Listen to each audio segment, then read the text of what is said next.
Thank you again for rearranging. Last month, the weather did not cooperate, but you all did, and I very much appreciate it. We have a lot to talk about today. We have a pretty full agenda, and the timings are all going to flex a little bit. Joanna was a champ with that meeting, so we did finish ahead of schedule. I'm happy to follow up on any other questions or info you might want from the packet. So between now and lunch, which will be at about 11:30, we'll review the previously completed strategic planning survey, including the priorities that you've collectively identified. Deborah will give an overview of current offerings related to those priorities, both within CCS and throughout the state. And then I'll review some services that other consortia offer. All of this will serve as context for our first activity, in which we'll ask you what we should do as a collective to move closer to those priorities, assuming we could not fail. We'll break for lunch around 11:30, and just before that, Deborah will introduce our second activity, which involves poker chips, which is always fun. And then again, some of this may happen before or after lunch, depending on how things go, but we'll discuss the ideas you introduced in the morning and talk about what trade-offs would be needed to make those a reality and how willing we are as a group to make those trade-offs. And then we'll end the afternoon reflecting back on those priorities from the survey and how the potential action items we talked about today could support those priorities. We'll have a break after lunch as well. There's coffee in the back and water if you haven't seen it already. Are there any questions about our plans for today? And then we do have two wireless mics that when we're in discussion will kind of be coming around for people. That will also help with our audio recording. In addition to the people who are here who might need a little extra volume, the audio will not pick you up if you're not using the microphone on our recording. Okay. So we're going to start with our survey results. I previously sent a written summary of the strategic planning survey results, which you all took in November, as well as links to the survey results as a whole for you to review. So today I'm not going to go through every question in the survey. We're going to focus on the areas that are going to be most relevant to our discussion. So first, we're going to talk about what is the purpose of CCS. And we asked this question primarily to determine whether there is overall consensus among our members about what it is we do here, and then also to inform potential revisions of our mission and vision statements as we move forward in the planning process. At the most basic level, the purpose of CCS is clear and consistent across our responses. It's to manage the shared ILS, support member libraries, and share materials. If we look a little bit deeper at those responses, we see variations largely in how comprehensive or wide-reaching services should be. I've pulled some direct quotations from you all to kind of represent the breadth of responses. So kind of again, at our basic level, we're here to provide an ILS system and to support our member libraries. We can kind of get a little bit more in depth here and say that it's to provide infrastructure, professional leadership, and IT capabilities necessary to maintain a functional resource sharing consortium for our members. Loftier still, the purpose of CCS is to enhance library services by facilitating the sharing of resources, including materials, best practices, and tools to ensure our patrons receive the highest quality service. This one's one of my favorites, largely just for the passion, providing a wide range of materials, et cetera, to a diverse patron base, presenting a united collective of public libraries that unwaveringly support every person's freedom to read, view, listen, and learn. So again, they're all kind of saying the same thing, but saying it at varying levels of like complexity and kind of like flexibility for the kinds of services we'd provide. Similarly, when we asked you all to complete the sentence, 5 years from now, CCS will be, we largely saw the same sentiment across our members at these varying intensities. We saw things just like bigger, all the way to taking over the stage. So here are a few examples from your colleagues. Continue to be a reliable presence in the Illinois library landscape, recognized for balancing innovation with established catalog experiences that provide members and their patrons with effective and robust searching and material delivery. Again, kind of one more level up. Providing a direct service to libraries that greatly enhances their services or frees up funds for individual libraries. This could include collective purchasing, centralized cataloging, enhanced data analysis, a shared app, etc. Okay, here we go. 5 years from now, CCS will be a leader in demonstrating the value a cooperative can have for member libraries through a commitment to expanded resource sharing across the region and state, ongoing improvement of the ILS experience for member libraries, and by providing new services for member libraries that improve their workflows, data analysis, and storytelling capabilities to help member libraries advocate in their communities. I don't know. I couldn't play favorites. I pulled everything out into an anonymous sheet. So maybe. Yeah. So again, these were selected not because Tim's my favorite, but because I think they're more or less, it was pretty good. Not because I think they're more or less correct than anyone else, but because I think they really illustrate the range of thought among our members. So again, we're all kind of in the same boat.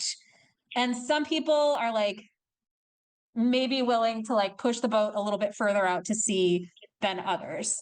So as we move through today's discussions, I'd ask you to reflect on kind of where your response, if you remember it, falls on these spectra and how we can better fulfill these commitments to our members through these areas of discussion that we're going to bring up.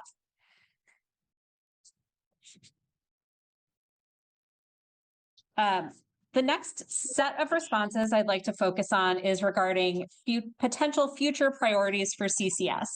So this might be a little hard to see, but it was in your packet that went out previously. We had this whole list of potential future priorities, and then we asked you all to say if this was a high priority, which is dark blue, a medium priority, light blue, a low priority, light orange, or just flat out CCS should not do this, dark orange. And first, when I looked at these, I just put a line down 50%. Like, what do the majority of our members think we should do? That was a lot of stuff. There was a lot of things for CCS to focus on in the span of a strategic plan. So I bumped my imaginary line up to 75% and said, what do 75% of our members think is a high or a medium priority? And that's kind of what I took to long-range planning for further discussion. So at that level, we have cultivate a robust data analysis program. That was our top priority per your responses. Optimize digital resource sharing, leverage collective buying power and introduce more system-wide services, and model efficient operations and effective collaboration. Another way to look at these is through kind of like a weighted average. So the score is out of 4. In the first packet I sent out, I believe I said the score was out of 5. That was not correct. It's out of 4. 4-point scale. So again, cultivate a robust data analysis program is kind of by far the top. And we knew that going into the survey. We had discussed it already, and we'll talk a little bit more about what CCS is doing around that potential goal now. And then optimize digital resource sharing and leverage collective buying power are kind of like in a little chunk. And those are going to be our discussion focus for today. In talking with long-range planning, modeling efficient operations and effective collaboration, we determined that was largely an internal goal for CCS staff as a team and kind of how we handle our work. So we're not going to talk about that as much today, although the idea of collaboration is always on our mind. It's kind of our bread and butter. And then centralized services like cataloging or interlibrary loan or collaborative collection development, those two were kind of middling. We talked a lot about them in the committee and essentially determined that you as a group could say, this is what I mean by collective buying power. This is what I think we should be doing to leverage our size and strength. And so you can put those forth as ideas today under these broader umbrellas. because that's what we're really here to do today, is narrow down what does optimizing digital resource sharing look like in a successful CCS environment? What do we need to do to leverage collective buying power? Where do you want us to do that? And where do you not want us to do that is just as important.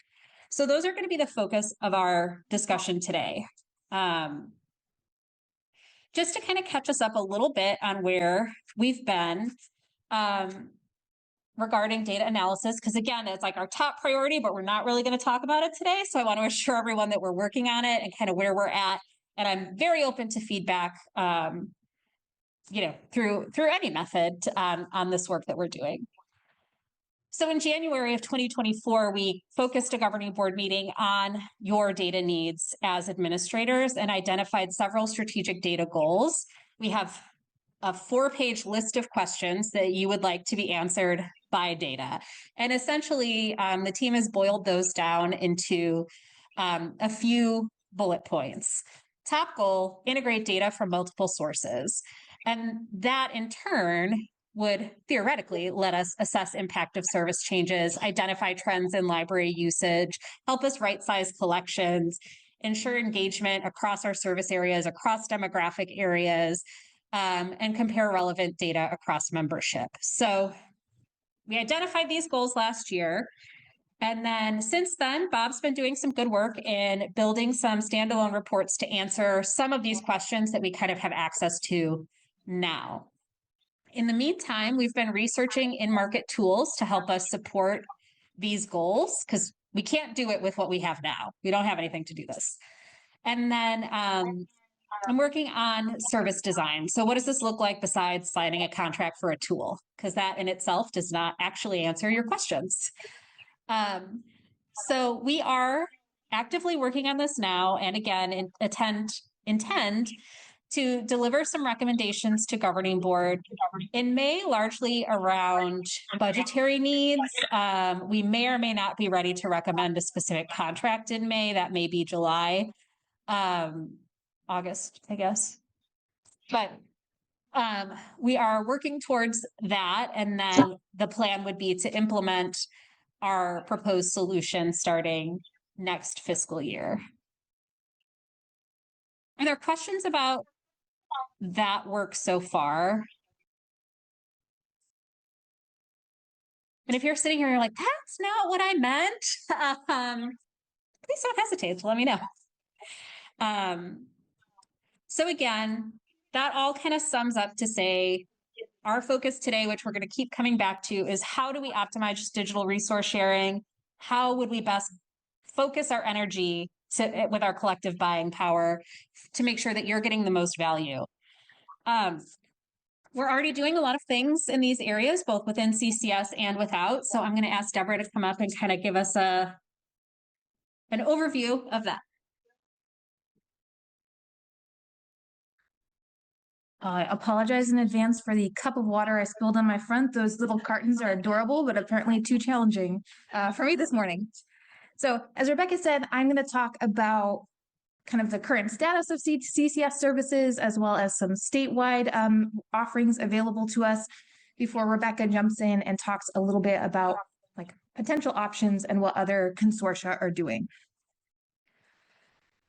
So currently included in your CCS membership fees, our primary offering is the ILS, which is currently Polaris. So the ILS would include that software that your staff use. It includes things like patron notices, currently the online catalog, which is PowerPack, as well as management of that software, support, and training. In addition to the ILS included in your fees, we currently also provide access to Find More Illinois, and that is through June of 2026. We do have a few databases that we provide access to through our consortia. That would be currently Novelist Plus and Select, as well as LibraryAware. OCLC is also incorporated into your membership fees, as well as the RDA toolkit. CCS doesn't manage very many centralized purchases, but we do manage both Collection HQ subscriptions for those members who have opted in, as well as NCOA or National Change of Address Services. So for those two services, CCS organized the purchase and then invoices the libraries for payment. Now, when it comes to offerings for libraries outside of CCS, as you know, ISL currently offers a database package to all Illinois communities, and that would be over 50 EBSCO digital resources. When it comes to Rails, they also offer their deals and discounts program.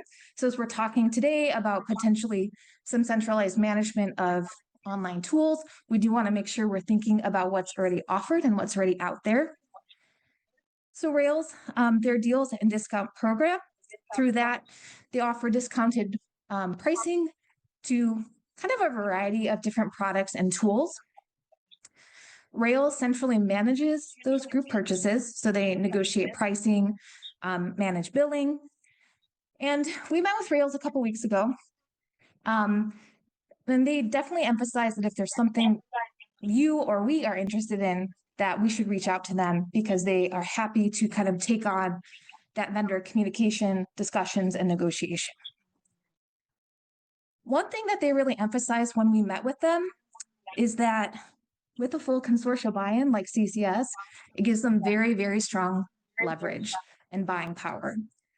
They also noted that CCS kind of going outside of deals and discounts and pursuing our own additional discounts is harmful to non-CCS members.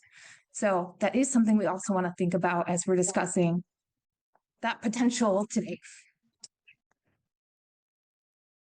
So just some context of like how our libraries are currently utilizing that deals and discount program.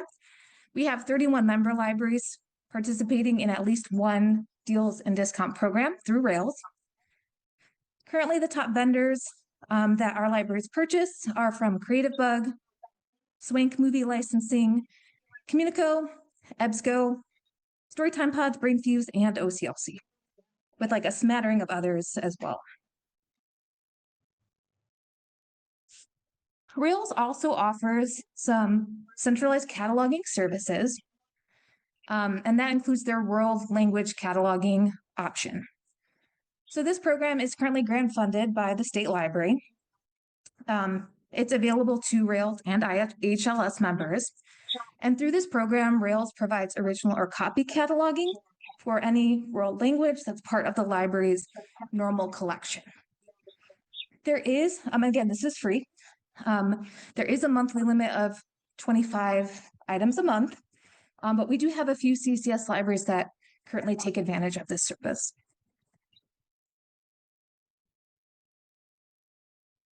IHLS also offers some cataloging services that are available to Rails, IHLS, and also Chicago Public. They provide original or copy cataloging for what they would consider like special collections. So that includes Illinois authors, genealogy, local history, modern world language, and Braille collections. So again, their cataloging services are limited to those types of collections. They also offer LSAP and consortia database cleanup. We've never taken advantage of that service, but that could include things like duplicate merging, RDA cleanup, and so on.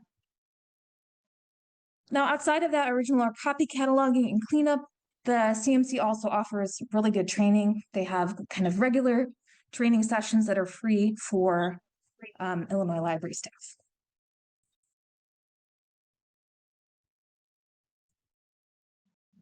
So that's kind of the landscape of what we offer, services that are available through Rails and the state library.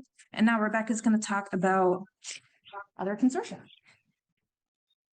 Sure, yeah.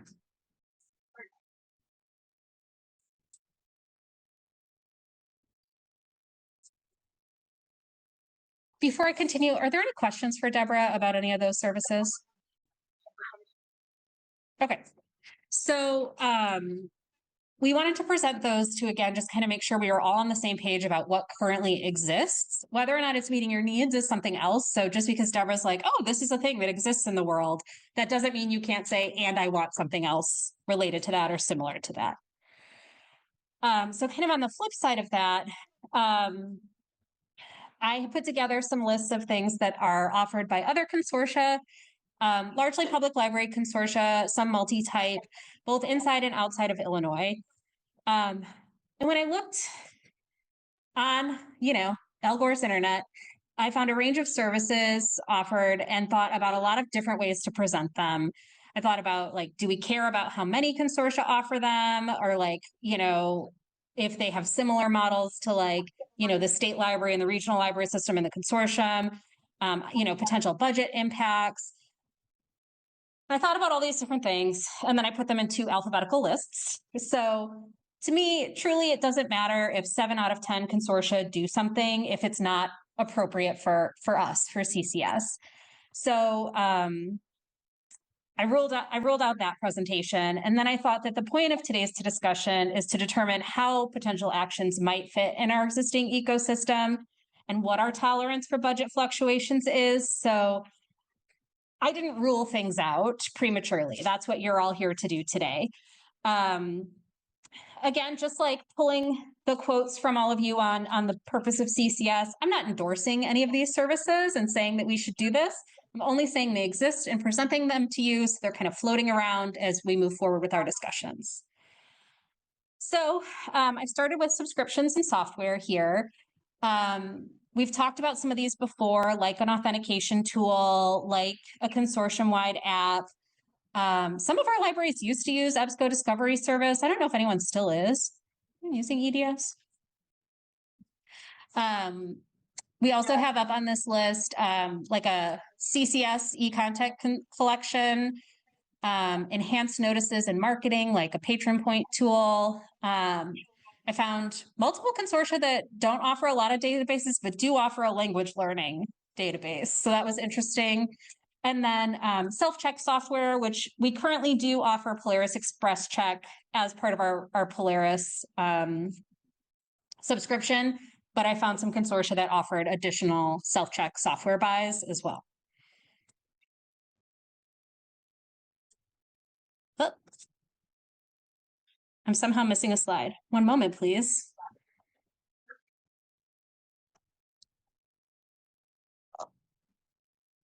So I'm missing a slide. I don't know where it went. But it was like services that other consortia offer. So that includes things like version history. I don't know, then I'll just mess up the rest of the slides. It included centralized cataloging services, either full cataloging, project-based cataloging. Oh, I got my notes. Love it. One consortium offered an EAP for all member library staff. Not something I would think that, we would need given most of you already participate in an insurance consortium. That's literally the only one I wrote in my notes. There was PC support, like sort of managed IT services, PC support, web hosting and web developing.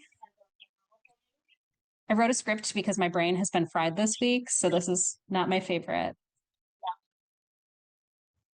Deborah, you didn't find any secret list that I had, did you? Okay. I don't know. Questions on the ones that I have shown you, like what those mean? Yeah.